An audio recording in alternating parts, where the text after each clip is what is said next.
Are you a housekeeper feeling overwhelmed? Mental health is vital. In this video, we'll explore 5 habits to boost your well-being. Let's dive into each habit together. First, prioritize self-care daily. This means relaxing and recharging. Even 5 minutes can help. Next, connect with others. Talk to friends or family regularly. Sharing feelings reduces stress. Third, set boundaries for work. Don't overcommit yourself.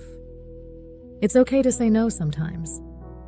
The 4th habit is staying active. Exercise releases endorphins, improving mood. A simple walk works wonders. Lastly, practice mindfulness. Take time to breathe deeply and meditate. This calms your mind effectively. For example, picture this. After a busy day, you spare moments for mindfulness. It helps clear your head and boosts your spirits. In summary, prioritize self-care, connect with people, set boundaries, exercise, and practice mindfulness. Try incorporating these habits into your daily routine. Your mental health matters. If you found this helpful, like, subscribe, and share.